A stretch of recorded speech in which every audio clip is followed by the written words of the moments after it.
미국의 심리학자 아브라함 메슬로라는 분이 1943년도에 한 이론을 이렇게 발표를 했습니다. 인간의 욕구 단계설이라고 하는 그런 이론을 발표를 했는데요. 그에 따르면은 우리 인간에게는 5개의 기본적인 욕구가 있다는 것입니다. 생리적인 욕구, 또 안전의 욕구, 또 애정과 소속의 욕구, 그리고 존중의 욕구, 그리고 마지막으로 자아실현의 욕구가 있습니다. 메슬로는 인간 욕망이 가장 기본적인 단계인 그 생리적인 욕구로부터 시작을 해서 가장 높은 단계인 자아실현의 욕구까지 점점 이렇게 발전하여 간다고 주장합니다. 하나의 욕구를 충족하면은 다음 단계, 더 높은 다음 단계의 욕구를 충족하려고 하는 것이 바로 인간의 심리라 하는 것입니다. 인간의 욕구를 충족하며 살아가는 그것 자체는 나쁘지가 않아요. 욕구는 우리 인간의 근본적인 본질입니다. 욕구를 충족하면서 인간은 행복감을 느끼기도 하고 또 이 인간의 문명은 그래서 이렇게 발전되어 왔습니다. 좋은 의미로 욕구는 우리 인간의 발전과 그리고 풍요를 가져다 주었다는 것입니다. 그런데 문제는 뭐냐 하면은 이런 인간의 욕구가 욕망에 사로잡힐 때부터 문제가 시작이 됩니다.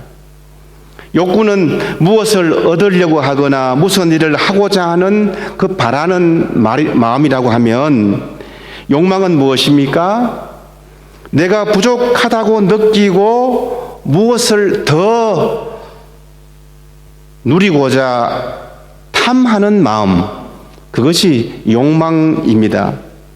저희들이 다들 욕구 충족을 위해서 열심히 일도 하고 공부도 하고 있는데 우리가 욕구를 위해서 너무 거기에 빠지면은 그것이 욕망이 되어서 인간이 인간답지 못하게 하는 그런 요소가 되고 만다는 것입니다. 욕망은 더 큰 욕망을 낳고 하나의 욕망이 충족이 되면은 더 큰 욕망이 우리를 유혹하고 그래서 죽을 때까지 이런 과정이 반복되는 것이 바로 우리 인생이라는 것이죠. 오늘 본문 말씀은 저희들이 잘 아는 말씀입니다. 예수님께서 사탄에게서 시험을 받는 내용이지요. 인간의 욕망을 건드려서 넘어뜨리려고 하는 그런 계획이 깔린 사탄의 유혹입니다. 여기서 우리가 주의 깊게 보아야 할 것은 사탄의 시험은 반드시 우리 인간의 욕망을 통해서 들어온다는 거예요. 사탄은 항상 인간의 욕망을 쫓아가는 그 과정 중에서 침입한다는 것입니다. 우리가 욕망이 있다고 하는 것이 문제가 아니고 문제는 욕망을 통해서 사탄이 공격해 온다는 겁니다. 오늘 예수님이 받으신 시험 또한 우리 인간의 기본적인 3가지 욕망에 대한 시험입니다. 첫 번째는 생존의 욕망입니다. 마귀가 첫 번째로 주님을 넘어뜨리게 하려고 하는 것은 바로 먹고 입는 것에 대한 인간의 욕망으로 들어옵니다. 인간이기 때문에 할 수 없이 본능적으로 느끼는 것에 대한 유혹입니다. 마귀는 지금 광야에서 돌을 떡이 되게 하라라고 유혹합니다. 그것도 40일 금식을 마친 그 사람에게, 그분에게 마귀는 지금 생존의 욕망을 흔들고 있는 거죠. 메슬로의 5단계 욕구 중에서 가장 기초적인 생리적 욕구에 해당합니다. 육체를 가지고 있는 인간에게 생명을 유지하기 위한 이 생리적 요구는 가장 기초적인 거예요. 여러분, 사람이 굶게 되면 사회적인 지위도 상관하지 않습니다. 밥을 굶게 된 양반이 돈 많은 상빈에게 자기의 신분을, 양반 신분을 판다는 이야기가 바로 양반전 아닙니까? 양반전. 굶어 죽겠는데 이게 무슨 사회적인 지위가 필요합니까? 사흘 굶어 남의 집 담장 뛰어넘지 않을 사람이 없다라는 그런 말도 있습니다. 사람이 굶게 되면은 어떤 법이나 질서도 다 눈에 들어오지 않는다는 것이죠. 마귀는 이때 유혹합니다. 광야 여기저기 떨려 있는 그 돌덩이를 보고 그것들을 떡으로 만들면 되지 않느냐. 귀가 쫑긋해요. 내가 왜 그런 생각을 못했을까? 하지만 옳지 않은 방법으로 내 줄인 배를 채우려는 유혹을 우리는 물리쳐야 합니다. 내가 배고프다고 해서 내 능력을 들여서 돌을 떡으로 바꾸어 먹을 수는 없습니다. 내 이익을 위해서라도 무슨 일을 내가 하면서 배를 채운다면 그런 이미 마귀의 덫에 걸린 사람이에요. 주님은 어떻게 이 욕망을 극복했습니까? 4절 말씀을 보세요. 예수께서 대답하여 이르시되 기록되었으되 사람이 떡으로만 살 것이 아니요 하나님의 입으로부터 나오는 모든 말씀으로 살 것이라 하였느니라. 아멘. 먹을 것보다 더 중요한 것은 하나님의 말씀입니다. 신명기 8장 3절을 인용해서 주님이 말씀하시죠. 사람은 떡으로 사는 것이 아니다. 하나님의 말씀으로 사는 것이다. 이 말씀은 우리에게 매우 도전적인 말씀이에요. 사람은 빵 말고 말씀으로 살아야 한다는 것입니다. 빵과 말씀을 선택하는데 빵도 되고 말씀도 되는 이런 삶이 아니고 우리는 빵은 선택하지 말고 하나님의 말씀만 선택해라고 하는 아주 도전적인 말씀이에요. 사람은 빵으로는 살아서는 안 되는 존재, 사람은 오직 하나님의 말씀으로 살아가는 존재라는 것입니다. 왜 이렇게까지 아주 단호하게 말씀하실까요? 이스라엘 백성들이 광야 생활을 어떻게 견뎌냈습니까? 광야에서 무엇을 먹었지요? 하나님께서 만나를 주셨기 때문입니다. 하지만 이스라엘 백성 이제 가나안 땅에 들어간 다음에는 이 만나를 구할 수가 없어요. 그러니까 광야에서만 먹을 수 있는 특별 음식, 특수한 상황에서 특수한 기간 내에만 주어진 양식이 바로 만나입니다. 그러나 이스라엘 백성들이 이제 가나안 땅에 들어갈 때부터는 만나가 끊어졌습니다. 그럼 무엇으로 살아야 합니까? 하나님의 말씀입니다. 말씀에 대한 순종으로 살아가야 합니다. 예수님은 생존의 욕망이 하나님의 말씀에 달렸다. 나의 생존의 욕망은 빵이 아니고 하나님의 말씀이라는 것을 분명히 믿었습니다. 우리의 생존은 빵이 아니라 하나님의 말씀의 순종에 달려있다는 것입니다. 생존의 빵이 하나님의 말씀보다는 앞설 수가 없어요.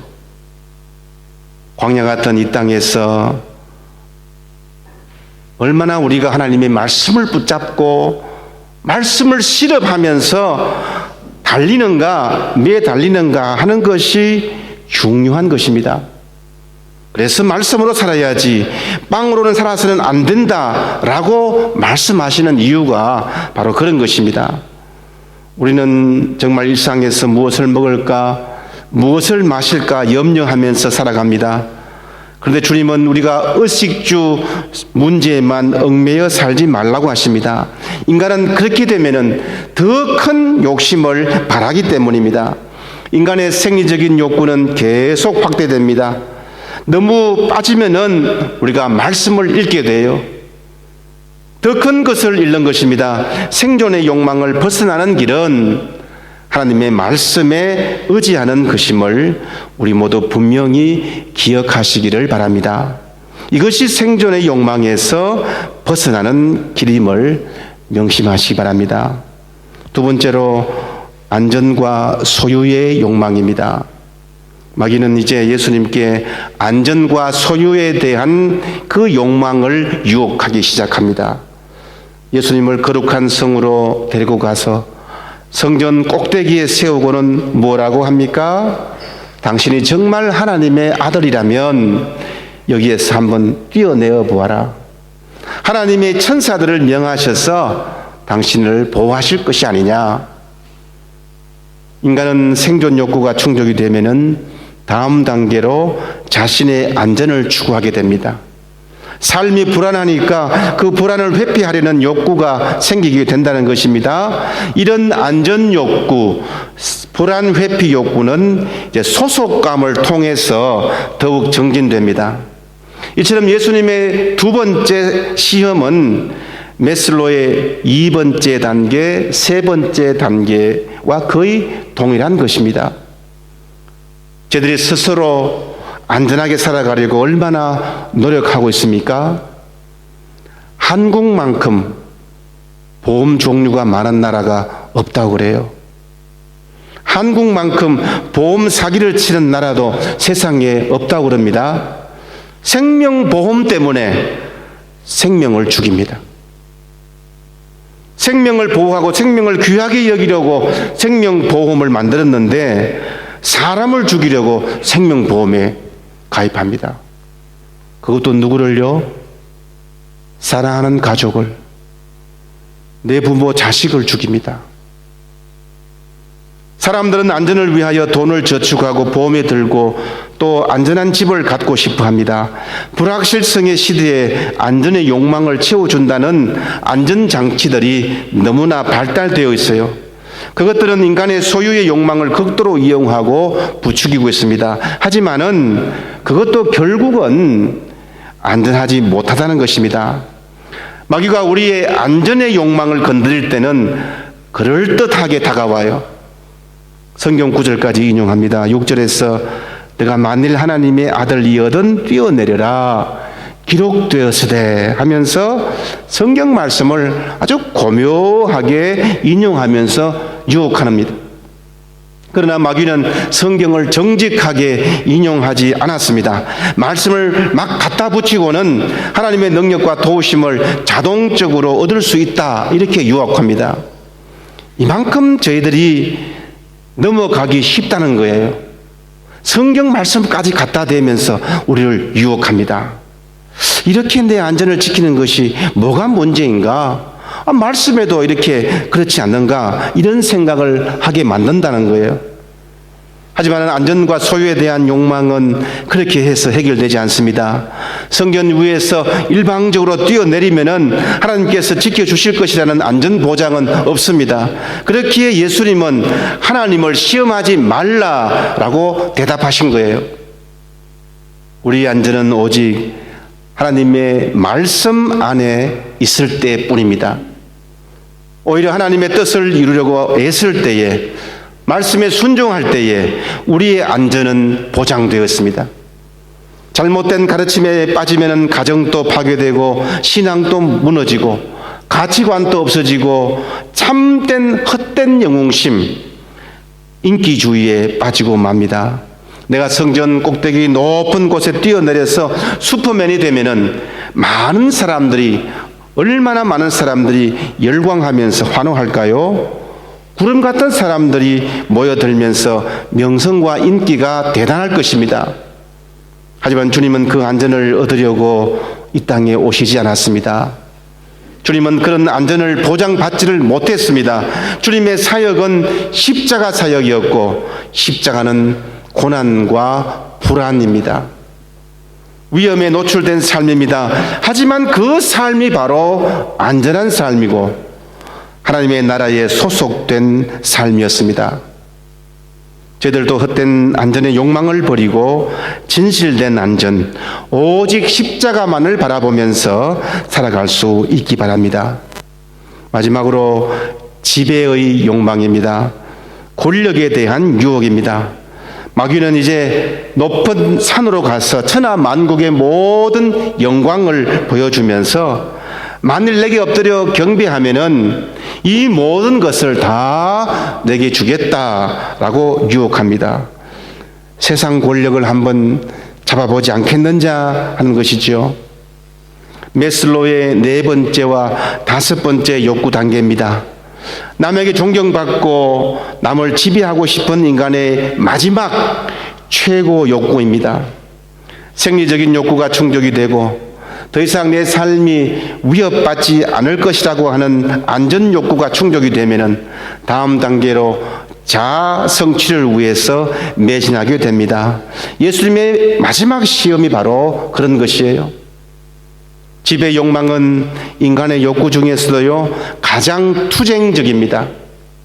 초등학교 회장 선거 여러분 한번 보셨어요? 엄마들이 난리야. 엄마들 경쟁.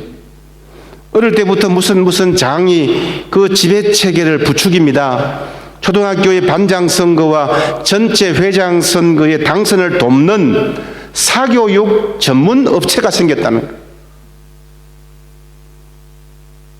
스피치 학원에 반장 선거 대비반 그 코스가 있대요.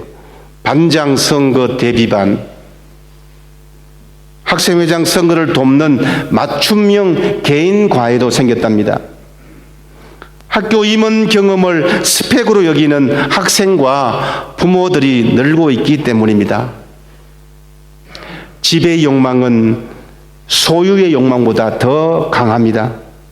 역사적으로 이 지배의 욕망 때문에 갈등이 있었고 폭력과 살인과 전쟁까지도 불사합니다. 인간 사이에 이렇게 지배의 욕망만 있으면은 너와 나 사이에 인격적인 관계는 없는 거예요. 정치 세계에 어제의 동지가 오늘의 적으로 되는 경우가 얼마나 비일비재합니까? 이 지배의 욕망을 주님은 어떻게 대체했습니까? 10절에 나와 있습니다. 이에 예수께서 말씀하시되 사탄아 물러가라 기록되었으되 주 너희 하나님께 경배하고 다만 그를 섬기라 하였느니라. 이 말씀은 저들이 누구를 섬겨야 하는지 그 대상이 누구인지를 분명하게 말씀하고 있습니다. 우리의 권력은 하나님께서 주신 그 권력은 내가 누구를 향해야 되는지를 분명히 말씀하고 있다는 거예요. 하나님만 참 영광을 받으실 분이라는 것입니다. 오직 하나님만 섬기고 하나님께만 순종하겠다고 결단할 때에 세상에서 바라는 힘을 우리가 제거할 수 있습니다. 오늘 말씀이 우리에게 가르치는 것, 인간의 욕망을 통해서 마귀가 침범한다는 것입니다. 열심히 기도하고 있는데 열심히 신앙생활 잘하고 있는 우리에게 물질적인 욕구를 자극합니다. 먹을 것이 어느 정도 해결된 사람에게는 안전과 소유의 욕구에 대한 유혹이 있습니다. 마지막에는 권력에 대한 욕구 앞에 우리들은 무너지고 맙니다. 하지만 오늘 말씀은 이런 연약한 우리의 모습이기도 하지만은 우리에게 또한 희망을 주려고도 합니다. 예수님께도 시험 받았는데 우리도 시험 받을 수밖에 없는 존재라는 것이죠. 그러나 예수님처럼 하나님의 말씀으로 성령의 인도로 그 시험을 우리도 이길 수가 있다는 것입니다. 저들이 비록 광야길에서 이런저런 유혹에 노출되어 있더라도 걱정하지 마십시오. 하나님은 분명히 우리에게 그 유혹을 이길 힘도 주실 줄 믿으시기 바랍니다. 말씀대로 살아가면 유혹에서 승리할 수가 있습니다. 우리의 유혹에서 하나님께서 함께 하시고 유혹을 이기게 하시고 그리고 우리를 더욱 성장시키고 성숙하게 만드십니다. 유혹을 이기면 마귀는 떠나고 천사만 남습니다. 오늘 본문 마지막 말씀은 어떻게 끝이 나지요? 11절 말씀인데요. 이에 마귀는 예수를 떠나고 천사들이 나와서 수종더니라. 우리에게는 끊임없이 욕망이 있고 그것도 시험을 당할 수 있지만은 결국 그것을 물리칠 수가 있고 유혹은 있지만은 마지막 승리는 우리 것이라는 것을 말씀하고 있는 겁니다. 주님께서 우리의 부활이 되었듯이 부활의 열매가 되었듯이 주님께서 사탄의 시험에서 승리했다고 하는 것은 우리도 사탄의 시험에서 승리할 수 있다고 하는 그 표본을 보여주신 것이에요. 예수님은 부활의 첫 열매만 되신 분이 아니고 우리의 시험거리, 이 땅에서 유혹거리, 그리고 모든 시험에 이기는 첫 열매가 되셨습니다. 우리도 할 수 있습니다. 이길 수 있습니다. 사탄의 유혹이 없어지는 것이 아니고 우리에게 유혹이 있지만은 그것을 믿음으로 극복하면은 늘 우리는 승리할 수밖에 없다는 것입니다. 사랑하는 여러분, 오늘 주님의 모습에서 우리의 욕망을 이기는 방법을 분명히 배웠습니다. 주님은 욕망의 노예로 살지 않았습니다. 하나님 앞에서 자신을 부정했고 청빈과 섬김과 봉사의 본으로서 바른 그리스도인의 길을 보이셨습니다. 주님께서 광야에서 욕망을 버렸듯이 이제 우리가 욕망을 버려야 할 차례입니다. 오직 말씀으로 하나님을 섬기면서 나아가는 길이고 이것이 곧 바로 십자가의 길입니다. 그러면 마귀는 떠나고 천사들이 수종들듯이 우리의 삶은 하나님께서 언제나 우리와 함께 하시고 우리의 삶을 풍성하게 하시고 인도하시면서 먹이시는 줄 믿으시기 바랍니다. 우리 모두에게 하나님의 놀라우신 인도하심이 차고 넘치기를 주님의 이름으로 축원합니다. 아멘. 기도하겠습니다. 사랑이 많으신 하나님 아버지, 저희들은 인간인지라 이 땅에서 여러 가지 인간적인 욕망에 사로잡히고 그것으로 인해서 시험받고 말씀에서 떨어질 때가 많이 있습니다.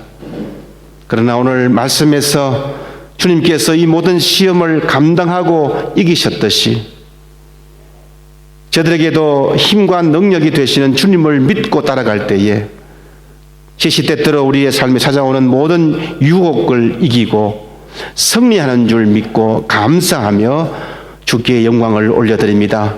힘을 더하여 주시옵시고 능력을 더하여 주시고 말씀이 우리에 떨어지지 않도록 성령께서 우리와 늘 함께하여 주시옵소서. 예수님의 이름으로 기도드리옵나이다. 아멘.